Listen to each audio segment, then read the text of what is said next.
สบายดีภาพบรรยากาศในยามเช้าโอ้เคยเพิ่นกับลูกหนึ่งเขาลูกล้างถ้วยเนาะล้างถ้วยแมันบ่ไอ้เฟืองหนึ่งเขาเนาะ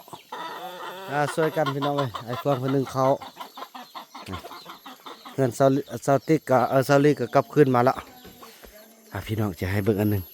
เมื่อคืนนี่ไอ้ส่งแต่ไปนอนอยู่ในแหละพี่น้องเอ้ยเนาะนี่ไอ้เฟืองเป็นคนลูกหนึ่งเขาเบาไล่เป็นคนที่ว่าอันนั้นเนาะ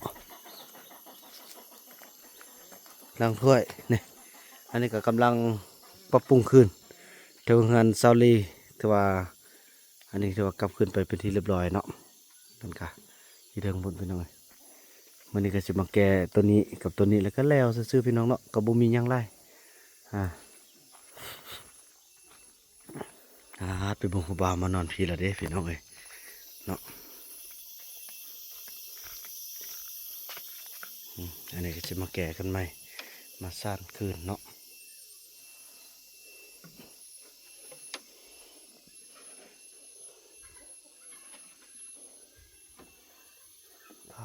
โธ่ผู้บ่าวส่งตื่นมีมานอนเฮือนผู้สาวแล้วไปนอนตื่นช่วยแล้วว่ะบ่ได้เดี๋ยวนี้น่ะผู้สาวบอกให้ได้ลุกมาเบิ่งอันเก็บลังของอยู่ของกินไว้ให้เมียโอ้คันสิว่าเป็นลูกเป็นเมียก็ได้เมียก็ว่าจะได้ก็ยังดนใช่ไหมเมื่อคืนบ่ได้ข้อเข้าไปหน้าเลยบ่ได้ข้อเข้าเถื่อมานอนนี่แบบว่าเมื่อคืนนี่พี่น้องมีโจรเนาะโจรเข้ามาแล้วก็ให้ทางบ่อส่งออกมานอนป้องกันพี่น้องเลย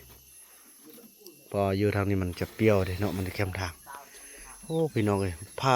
เพิ่นนิดเดียวบ่ได้พี่น้องเลยโหดเกินคนนี่ก็ได้เมียนดีๆอันนั้นก็เอากู้เลยน้องกู้เลยอันนั้นกู้เลยในตอนหน้าคันตอนนี้สร้างผลงานตอนหน้าก็เข้าไปหน้าพุ่นกับบริเมียนตอนนี้บ่นี้บ่อันสาธารณะนี่ต้องได้เมียนเด้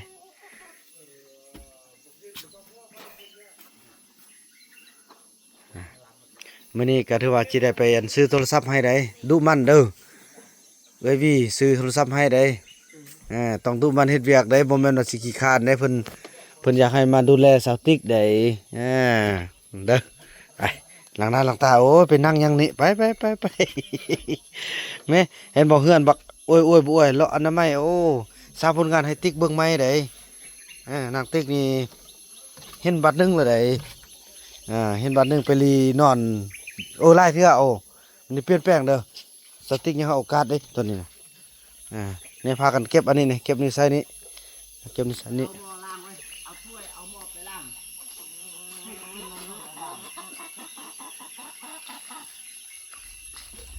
นอนบอลเหือนนาดาราอีกนอนต้นก้อนเข้าปวดเหือนเข้าเลยเที่ยงบนแม่คันมันบมักใส่คนขี่อันนี้ไม่ยังเนาะเฮ็ดแบบนี้มันก็โมมันซ่อมเบิ่งก้อยติ๊กเด้อแน่ตอนหน้านี่เฮ็ดเฮือนแล้วก็จึงกวดออกอันนี้เนาะกวดเอาไปทิ่มบนอื่น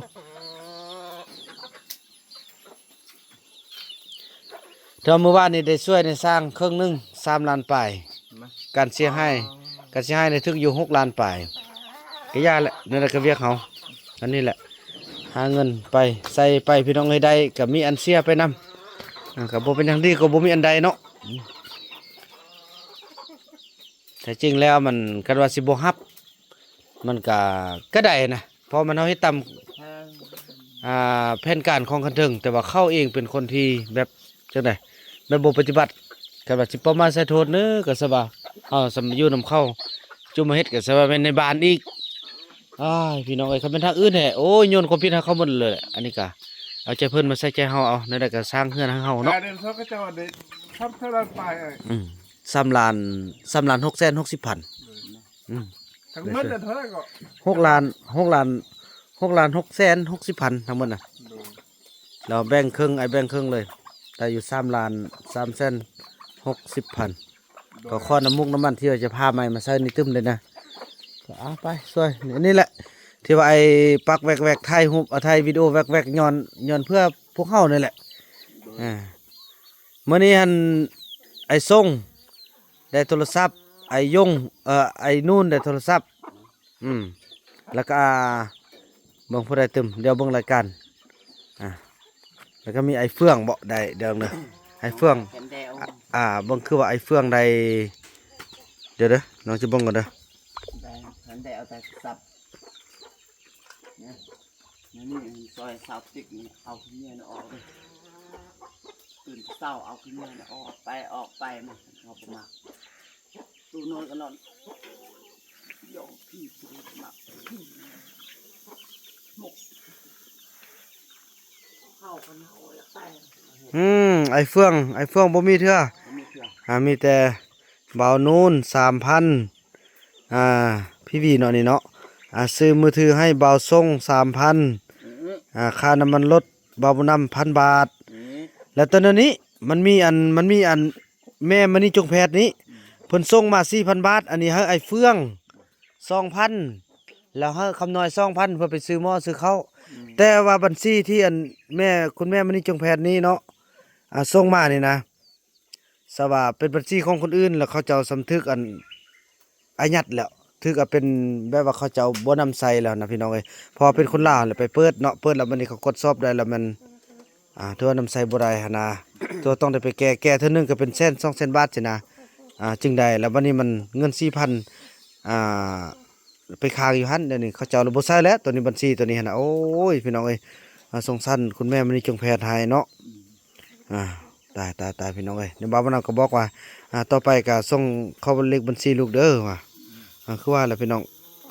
ถ้าว่าเงินเข้าเงินออกล่ามันก็เขาจะมีการกดสอบเนาะคันว่ามันเฮาอยู่ทางฝั่งไทยก็กดสอบได้อันนี้เฮาอยู่ฝั่งลาวสินะอันที่ว่าเขาเจ้าทึกผู้ที่เปิดนี่เป็นผิดกฎหมายนะเปิดผิดกฎหมายเด้หลายคนก็ไทยบ้านเฮาไปเปิดไปฝากถึง60 ปลายล้านจบเลยไปเอาก็บ่ได้เจ้าของแบบว่าเขาผิดนี่แหละตู้นี่เลยนะพอมันหลายคนเขาเจ้ากำจัดอหย่างต่างคือบาวบุญนำนี่พี่น้องเนาะบางคนบาวบุญนำยังเปิดได้คือบาวบุญนำมันเป็นจังซี่พี่น้องเนาะเป็นแม่บุญธรรมของบาวบุญนำแต่แท้จริงแล้วเนาะเข้าบัญชีของอันแม่ของบาวบุญนำเนาะโดยตรงเนาะแล้วบาวบุญนำก็สามารถเข้าบัญชีของคุณแม่ได้เนาะแต่ว่าจะมีข้อขีดจำกัดอีกพี่น้อง คือจะเฮ็ดนอกเนื้อจากที่ว่าข้อกำหนดของธนาคารบ่ได้อีกเนาะคือว่าแหละพี่น้องเอ้ยบัญชีบาวบุญนำก็เข้าเทื่อละ 1,000 บาทเทื่อละ 2,000 เทื่อละ 10,000สิก็บ่มีปัญหาพี่น้องเอ้ยเนาะคันว่ามันเข้าเทื่อละแสน2 แสนเป็นล้านสิโอมันก็ต้องกดสอบแล้วพี่น้องเอ้ยเนาะอันนี้เฮาก็เดือนนึงก็มีเข้า10,000 20,000นี่ก็ได้พี่น้องเอ้ยก็บ่เป็นหยังเนาะ เนี่ยพี่น้องเอ้ยทุกอย่างเริ่มเป็นหูปเป็นห้างกันละเป็นอะไรสาวลีนอนอยู่ สลีนอนถ้าเมียนอนเห็นนอนหุ่นดีแล้วเป็นอันนี้ดีแล้วเคยมันไม่แหละเมื่อคืนนี้หักเวลาอีลีนึงเมื่อคืนนั้นเอาไปนอนบ้านมันก็ย้อนญาติมันสินั่นพวกน้องตึ้มแล้วเอาไปมาซ้ำมีโจรมาอีกพี่น้องก็เลยได้ไปนอนรีรถทาเบิ่งกระโบมาโอ้กระจอกหลายโจรนี่มักลับลังกันเดียวจะเป็นที่โหนปัญญามาปะเพราะว่ามันอยู่หมอกันรีว่าตัวเองบ่เอาย่องแต่มันเพราะนั่นแหละแสดงว่ามันเป็นที่แสดงเขารีคิดหม้อนี่เนาะบองเบียร์เนี่ยเจ้ากินจะเป็นที่นี่ปกทางหน้าบนเฮาแก่น้ำปิ้นทางลุ่มเนาะทำรีเฮาไปพุ่นมาสอบบองเบียร์ตั้งคือก็ตั้งถึงน่ะคันนี้บ่ตั้งแต่มันเพราะนั้นไอ้ลีบ่ตั้งเจ้าโยนจิ้มลาวบ่เห็นเนาะอีลีบ่เห็นเนาะโอ้ยลีไปแล้วเป็นโยนทิ่มจริงมันอยู่บ่เฮานี่น่ะเอาเบียร์คอยสั่งให้เจ้าโยนทิ่มบ่ต้องกินเบียร์นี่บางเทื่อเขาซื้อยาเบื่อได้เจ้าจึงเอาเบียร์โยนทิ่ม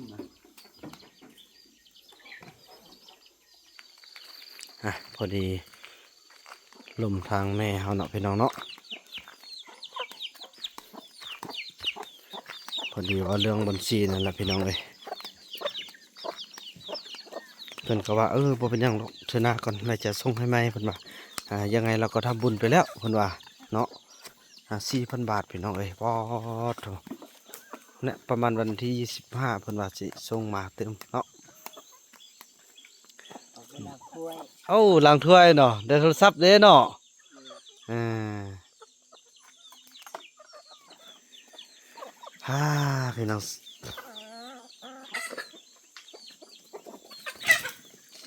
สิได้ตังของคุณแม่มณีจงแพทย์พี่น้องเอ้ยนี่เพิ่นส่งมาพี่น้องเอ้ยเนาะเป็นบ่แม่นบัญชีของบ่าวบุญนำเด้พี่น้องเอ้ยเนี่ย4,000 บาทพี่น้องเสียดายพี่น้องมิสสาครพรหมจันทร์เนาะ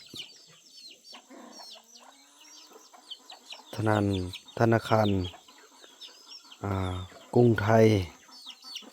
นี่พี่น้องเอ้ยเนาะ แต่ว่าเสียเงินไปละลาพี่น้องเอ้ยเนาะแต่ว่าแม่เพิ่นสิส่งมาเติมวันที่25พี่น้องเนาะนี่แต่ว่าเพิ่นเคยช่วยมักช่วยเลี้ยงงูช่วยงัวเด้พี่น้องเอ้ยเนาะจำนวน 20,000 บาทในตอนนั้นเนาะ10,000 บาทพี่น้องเอ้ยเนาะในตอนนั้นแล้วมื้อนี้บ่าวบ่นำก็จะได้ไปฝากเมล็ดมะม่วงให้เพิ่นเนาะพี่น้องเนาะนี่ไปฝากให้เพิ่นบ่มีบุญไอ้เฟืองบ่มีบุญ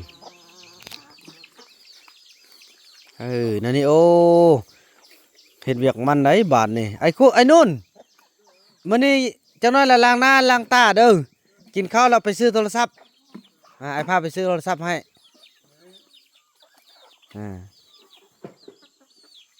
ไอ้เฟืองเพิ่นว่าวันที่อันนั้นวันที่28วันที่ส่งมาเติมของน่ะตอนนี้มันส่งผิดบัญชีเคยไล่คือกันตั้งใจทำงานเด้อเดี๋ยวมีผู้ใหญ่ใจบุญเพิ่นอีดูต้นซาวลีแท้เปิ้มมาแล้วโน่ละซาวลีนี่ซาวลีมีไล่แล้ว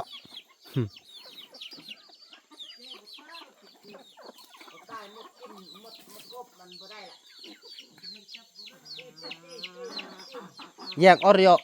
อบเบอร์ไหม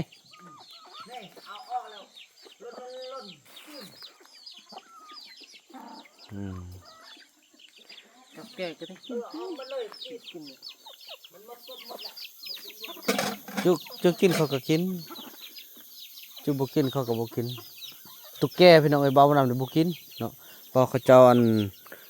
ไปปั๊มไม้ตอนนั้นแหละนั่นมันกระลมพี่น้องเป็นโกนเนาะแล้วมันมีตุกแกแล่นออกมาเนาะ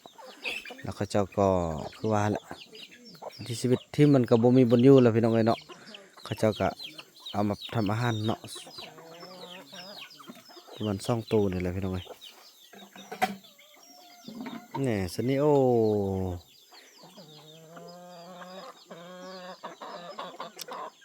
ไปบ่าวนำก็จะได้เกลือใกล้บ้านนี่เดี๋ยวบ่าวนำจะเอิ้นเด้อเขาชื่อเสียงผู้นำเลยพี่น้องเอ้ยเนาะ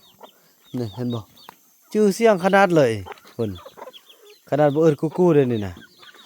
เด้อกูคน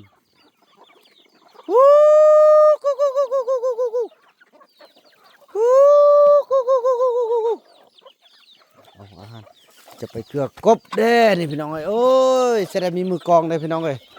อดทนไปทำกันพี่น้องเนาะจะได้สร้างไอ้เฟืองกับบรันเถอะเดี๋ยวถึงไหนก็ผู้ใดที่บ่าวน้ำจะไว้เนื้อใส่ใจต้องได้ผ่านหลายอย่างพี่น้องบ่าวน้ำบ่แม่นจะแบบง่ายๆเนาะเกลือหัวอาหารมากูไม่เมื่อวานนี้เอาเข้าตัวนี้มื้อนี้เอาเข้าตัวนี้ก่อนกู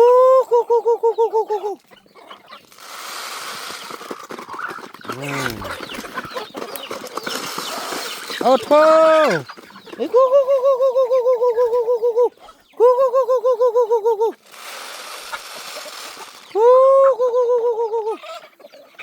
ไอ้ผู้โอ๊กนี่นะในบ้านได้นี่แกแม่กะนี่ห้อนในเริ่มแดงหมดแล้วพี่น้องเอ้ยถือกันหมดแล้วไปฟักหมดแล้วเอาไปไข่หมดแล้วนี่คน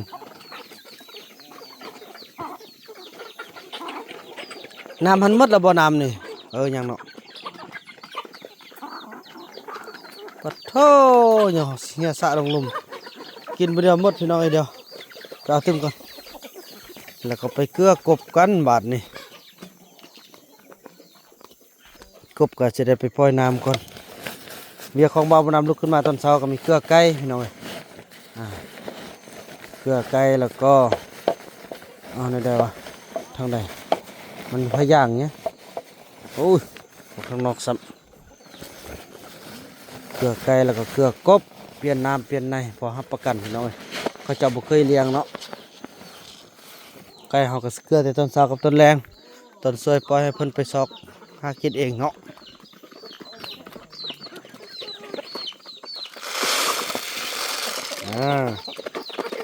เอ็นต้นตึกจังหน่อยพอแสงทองก็มาแล้วเขาเพิ่นมาแล้วจะมีบนอยู่ละบ้านนี้วันที่เก่าเพิ่นก็มาแล้ว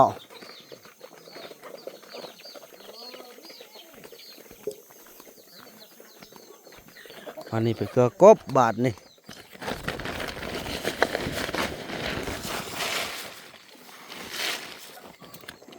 กบก็กินไล่ขึ้นเลยเด้บาทนี่เนาะนี่คือเวียกประจำของบ่าวบ่นำแต่ละเช้าสาวนกกะคันโยกะลูกตื่นซ้ำมานึ่งข้าวแต่งกินครัวกินแล้วก็ถ่ายคลิปไปนำบ่าวบ่นำกะจังสีแล้วพี่น้องแบ่งจังสีลูกตื่นมาตอนเช้านะแล้วก็มาเบิ้งเวียกว่ามื้อนี้จีพาเขาเฮ็ดหยังเขาจะเฮ็ดหยังต่างเนาะเรื่องงานแต่ละเช้าไปเบิ้งอันนี้บาทนี่กบเฮากับตัวใหญ่แล้วได้พี่น้องบ่าวบ่นำฮ้อนขึ้นมาตึมละมันตัวใหญ่แล้วเล็งให้มันกินอาหารเอ้ายอมมีกบออกมาเดี๋ยวนี้ซะนะโอ้ยจ้ะโอ้ยจ้ะโอ้ยจ้ะโอ้ยจ้ะโอ้ยจ้ะโอ้ยจ้ะเอ้า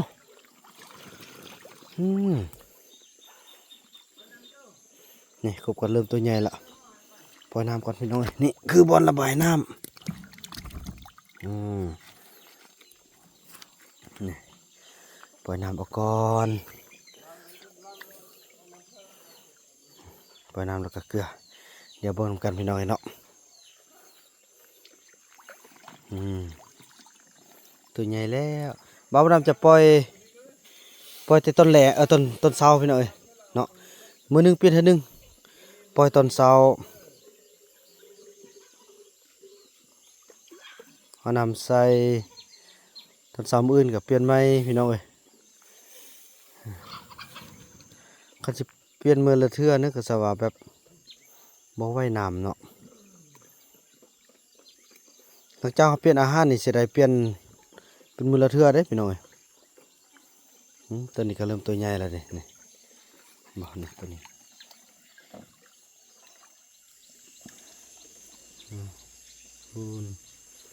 ตัวใหญ่มากเลยโอ้ตัวนั้นตาย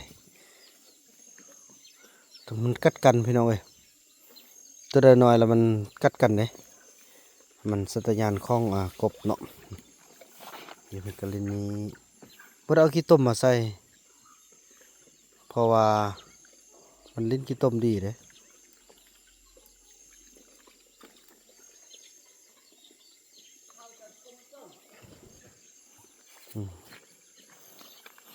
อันนี้ก็ปล่อยน้ำโอ้มีอันคาได้นี่แต่มันแย่ตลอดเลยพี่น้อง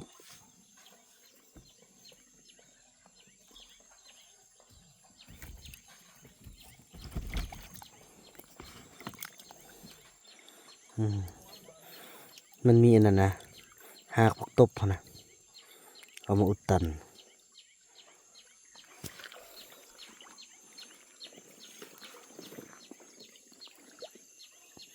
เปิดนำออกหมดแล้วก็มัน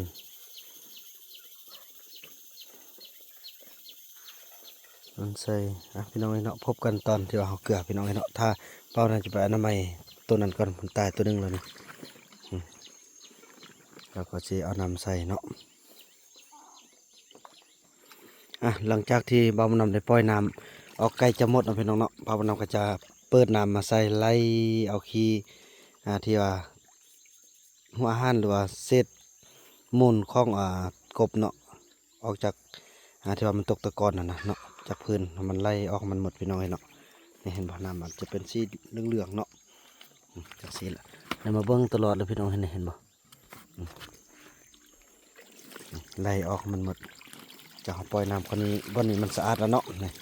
บ่อนนี้น้ำเป็นสะอาดเราก็มาไล่ต่อบ่อนนี้บ้านนี้ไล่ลงเลยพี่น้อง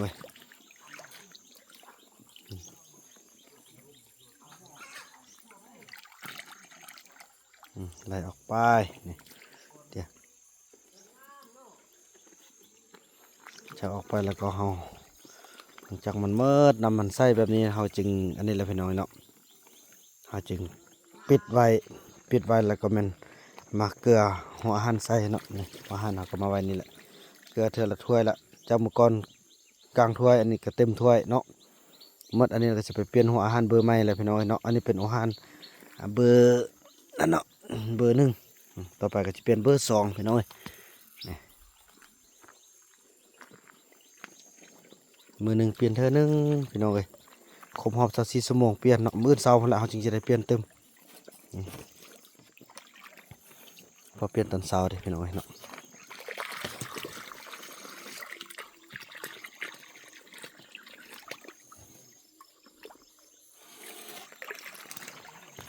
ใช้เดี๋ยวโฮมอุดตันเลยบางเดี๋ยวเอานี่มาแยกตัวก่อนเห็นบ่ตันแหละพี่น้อง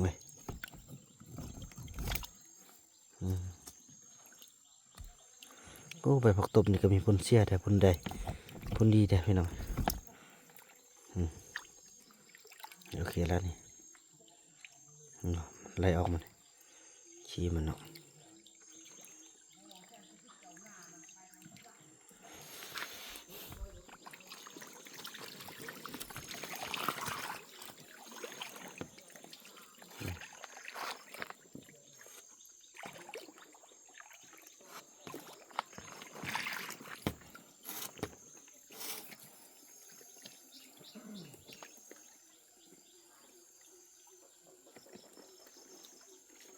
พี่น้องเนาะสั่นละพบกันตอนที่ว่านำไส้เราก็จะได้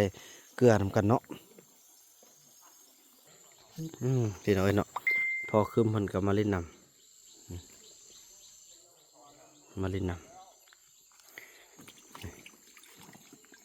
พอตอนที่เราจะเกลือกบกันละบานนี่เนาะ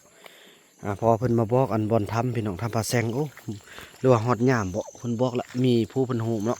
มาบอกบ่าวนำว่าทำปลาแซงบอลอยู่บอลพี่บ่าวนำกับบ่าวเตียงคำไปสอกบ่แม่นจุดพี่น้องเนาะบ่แม่นจุดเพิ่นบอกจุดมาละ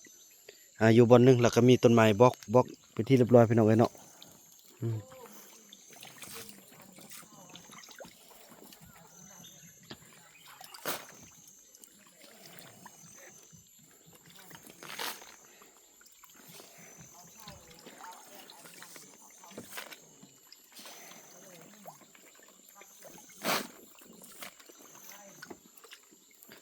อันนั้นไอ้เฟื่องบ่ท่าเซอร์น้องสิกินน้ำบ่เซอร์เด้อไอ้เฟื่องเพิ่นแบ่งเขาให้บ่นำพี่น้อง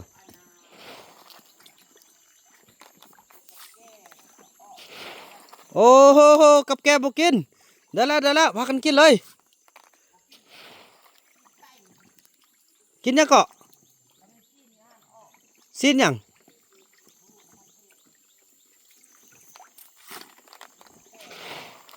เดี๋ยวแล้วพากันกินซะซีนซอกกินต่างหากเอา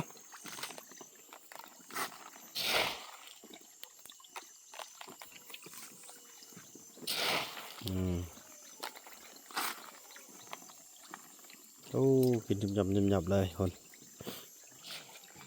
ไปเอาตัวนี้ออกก่อนพอมันขึ้นมาถึงพี่นะไล่ลงหมดก่อนข้างพี่น้องขออนุญาตเด้อ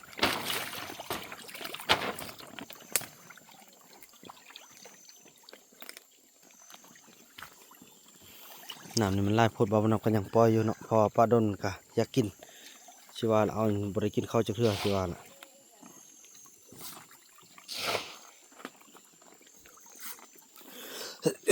ที่ได้พาทุกคนไปเบิ้งทำแห่งนั้นหูละเมื่อวานนี่ก็มีไล่คนบอกแล้วก็จุดเดียวกันละถ้าเราไปบ่อฮอดบ้อนพี่น้องเนาะบ่อฮอดบ้อนไปสุดแล้วนี่ไปกับไอเตียงค อยู่ในถ้ำมันจะมีได้ยินเขาว่ามีพระพุทธรูปหลายเนาะพระพุทธรูปเงินพระพุทธรูปทองบ่าวบุญนำคิดว่าอยากคือว่าแหละเพราะว่าทางเมืองเพิ่นก็มอบให้ไปสำรวจเบิ่งถ้ามีเนาะก็คือมัน แจ้งทางเมืองลงมาสำรวจแล้วก็เปิดเป็นเป็นที่ท่องเที่ยวอีกแห้งพี่น้องเอ้ยเนาะเขารับชมได้หั่นน่ะ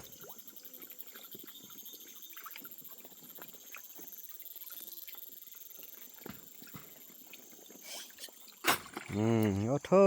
หุ่น เริ่มเติบโตเริ่มงามละ